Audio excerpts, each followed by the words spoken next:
You caught up with me? How is that possible? I had even prepared a boat to ensure a quick getaway, and still you caught up to me! No boat could ever match the speed of the wind. The wind? What are you talking about? Oh, I get it. Your vision. Drat! If I only had a vision. Or, if I could activate this one, then you'd never be able to catch me! This has nothing to do with visions. You may be skilled at vanishing from a crowd, but it seems you know precious little about how to conceal yourself from nature's gaze. Additionally, your chosen escape route was flawed for reasons that are too numerous to go into. And on top of that, I could hear your boasting and proud laughter in the wind as I was pursuing you. In other words, you failed to meet any of the basic criteria for a grand heist. Namely speed, stealth, and style. You... But most disappointing of all is the state of the vision in your hand. It appears that the vision doesn't respond to human desire indiscriminately. Fine. I admit it. I've had my eyes on this vision for quite some time now. I decided to register after hearing that this fighting contest was full of a bunch of lousy fighters. I fought my way to the finals and... Aha! So you were supposed to be our opponent! I'd intended to win the contest through skill alone all along, but then you showed up. After watching the semifinals, I knew that I didn't stand a chance. But I wasn't about to give up on the vision so easily after coming all this way. Since there was no use in trying to face you in the match, I decided to put my skills to good use while everyone's attention was on you and Beto. I was convinced I prepared thoroughly for my escape, but somehow, you still managed to catch up to me. Drat. This should have gone differently.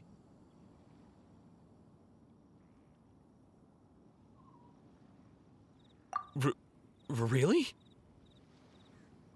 Fine. But you'd better mean it.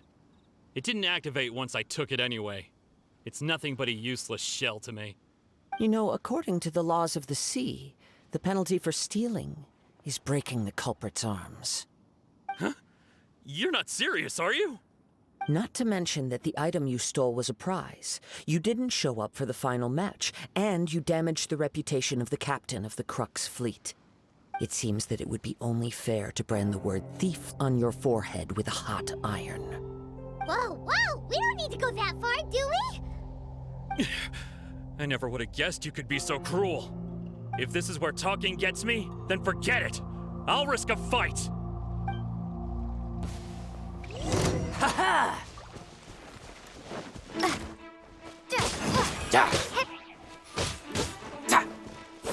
Yeah. Just you watch.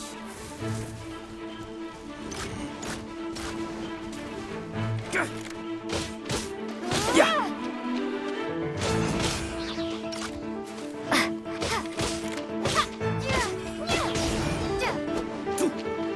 Here's something special.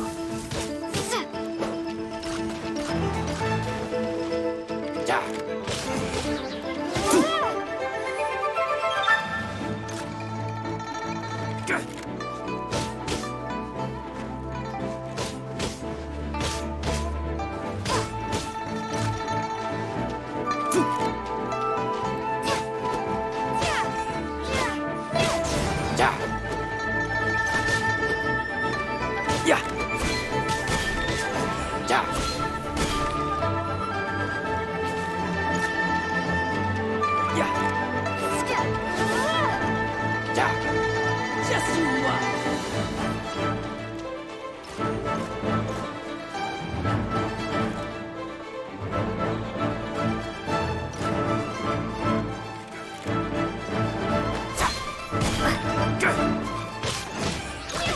I'll have my revenge, eventually.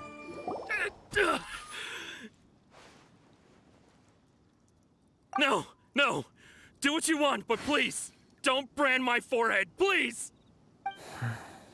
He has persevered to the bitter end, and now death looms near. Yet still the gods do not bestow their favor upon him. Put down the vision and leave. I've changed my mind. No further punishment for you. Huh? What's wrong? Are you asking for more punishment? It's up to you. Such willingness is commendable, and fits the way of the samurai. No need for that. Thank you for releasing me. You truly are generous. Huh? Paimon doesn't get it. Were you just trying to scare him? I take no pleasure in frightening others. I was just testing all possibilities while the vision remained in his hands. When people are forced into a corner, that is when their greatest strength will appear. I thought it may be an opportunity for him to awaken the vision. But unfortunately, nothing happened. Yes, I wanted to know whether it were possible for an extinguished vision to be reawakened. From the moment he stole the vision, I decided to use him for this experiment. I've tried many other methods in the past, though few tales tell of a masterless vision reawakening. After seeing you command multiple elements, I figured that nothing is impossible. Come, why don't you give it a try? Let's see if you can give me the answer I'm hoping for. The vision didn't seem to respond at all. I see. So you are also unable to rekindle the vision. No matter. This was expected. I suppose this vision is still mine to take for now. Yeah, what's the story behind this vision anyway? The story begins with an old friend.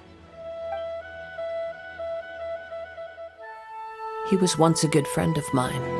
One day he asked me about a sword art of which he had heard, the Musono Hitotachi. I told him it can only be witnessed when divine punishment is administered. It is the pinnacle of the Raiden Shogun's skill, a symbol of ultimate power.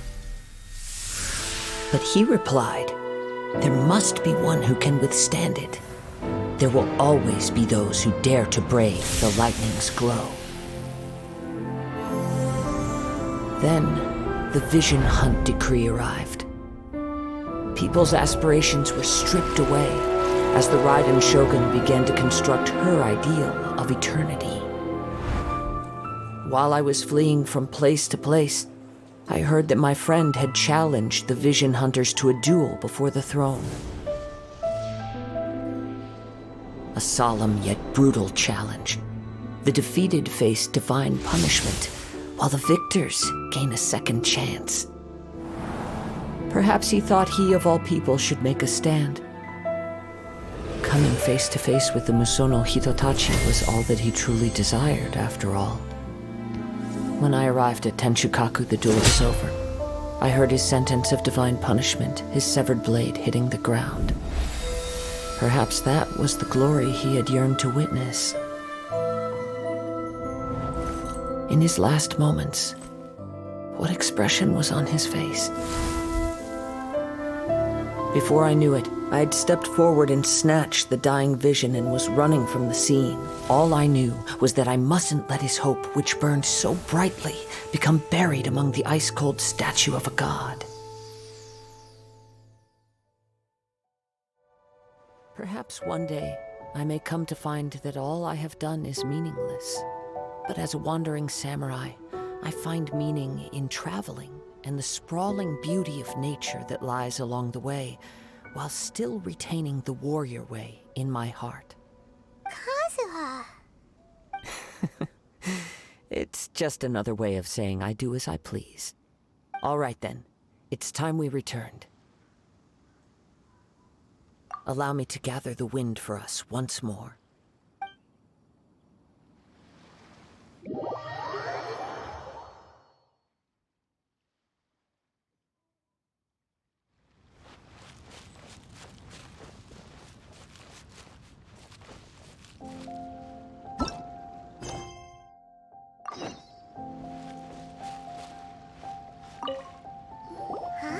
Did Beta leave already?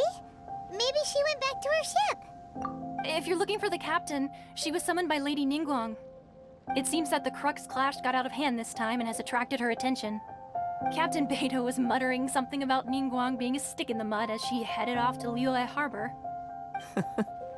It's not unusual for those two to be at odds with one another. But still, Captain Beidou was disappointed she didn't get to witness the crowning of the new champion. She had been looking forward to it for quite some time. The one who stole the vision was originally to be this hero's opponent in the final round. He knew he stood no chance of winning the match, thus the wicked idea of stealing the prize took hold in his mind. In which case, the Crux clash comes to a clear-cut conclusion. Huh? So that's what happened?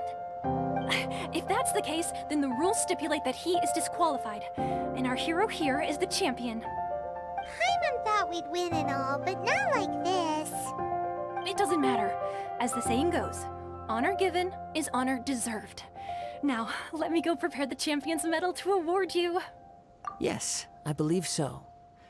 Though Captain Beidou is no longer present here, I'll be sure she receives word of it.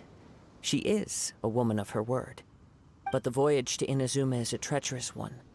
You will be plagued by a perpetual tempest the entire trip. In fact, the relentless rain and wind are also an embodiment of the Raiden Shogun's will to close the nation.